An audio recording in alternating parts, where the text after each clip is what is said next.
Bonjour, je m'appelle Kudzai, je suis le directeur de Team Unomu et aujourd'hui je suis ici avec les élèves de le comité francophone en Taïmout Qatar.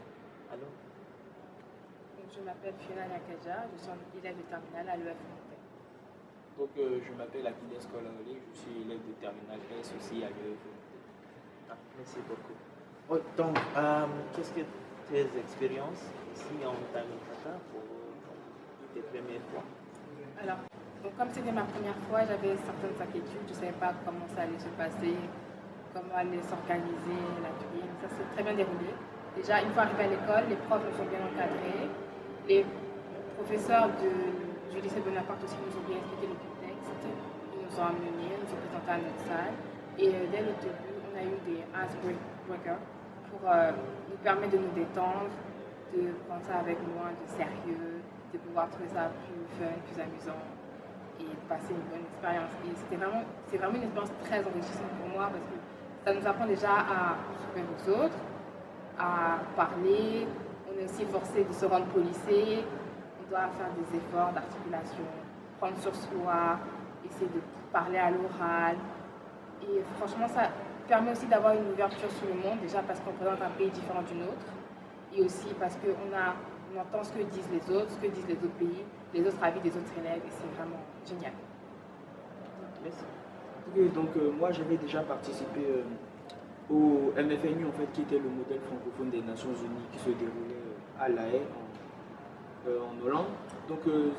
Le Team Une Qatar est ma deuxième conférence, donc je savais un peu à quoi je m'attendais un peu. Je savais que ça n'allait pas être aussi stressant que ça et que les élèves en fait ils étaient là pour les mêmes raisons que moi et que certains aussi c'était leur première expérience.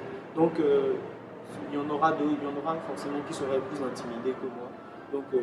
Les premières heures d'abord, il y avait un peu de tension et comme Fiona l'a dit, en fait, il y a eu des icebreakers, c'est ça, et qui nous ont permis de briser la glace littéralement et de s'ouvrir aux autres. Donc ça s'est très bien passé, c'est génial. Je trouve que c'est une très belle opportunité parce que non seulement on parle de politique, de sujets sérieux en fait, donc on aimerait voir d'autres personnes autour de nous qui parlent de même chose, des élèves comme nous, plus jeunes même, souvent dans certains cas ils sont plus jeunes, et leur avis par rapport à ces questions. Et donc c'est magnifique, on s'amuse. Merci. Et dans vos opinions, vous pensez qu'il y a les mêmes opportunités pour les élèves francophones et les élèves anglais pour les MUE? Non, parce que, à ma connaissance, des modèles francophones, je n'en connais que deux, celui que vous l'avez à La Haye et celui de Chimu. Et notre comité francophone ne rassemble qu'une cinquantaine d'élèves, alors que le comité anglophone, à lui seul, rassemble plus de 1000 élèves. Donc, c'est vraiment pas les mêmes opportunités.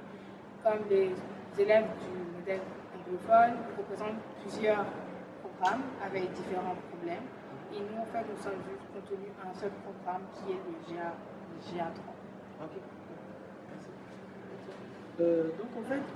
L'année passée justement à La Haye, il y avait tous les comités, donc c'était assez ouvert. Mais ici, on n'a qu'un seul comité qui est le GA3 et je pense en fait que ça nous limite. Oh, okay. Parce que beaucoup de personnes qui parlent français auraient peut-être aimé traiter d'autres problématiques, voir d'autres thématiques, donner leur avis par rapport à d'autres choses. Et le fait est que tout le reste soit en anglais, je ne dénonce pas ça bien sûr, mais ça crée une sorte de bulle où en fait nous sommes piégés et nous sommes obligés tout le temps de se limiter au GA3. Ok, les opportunités c'est très limité pour les élèves et pour les positions de leadership aussi. Ok, je peux comprendre. Finalement, qu'est-ce que vos espoirs pour l'avenir de les modèles d'une francophonie pour vous?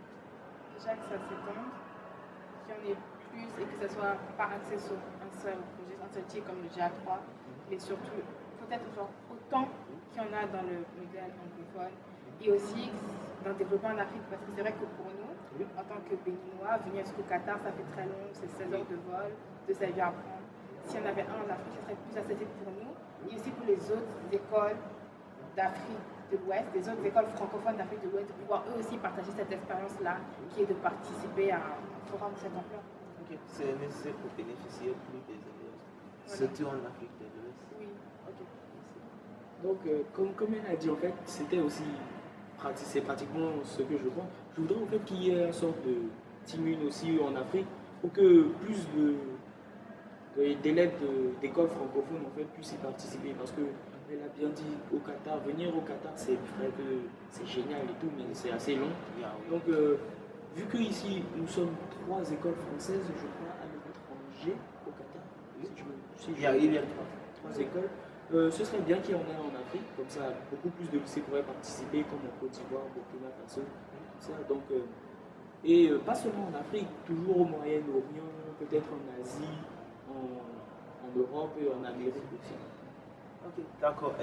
En Afrique, il y a beaucoup de conférences francophones ou il y a... Il y en a D'accord. À ma connaissance. 4. Ah, ok. Merci. Donc, il y a une nécessité pour ça.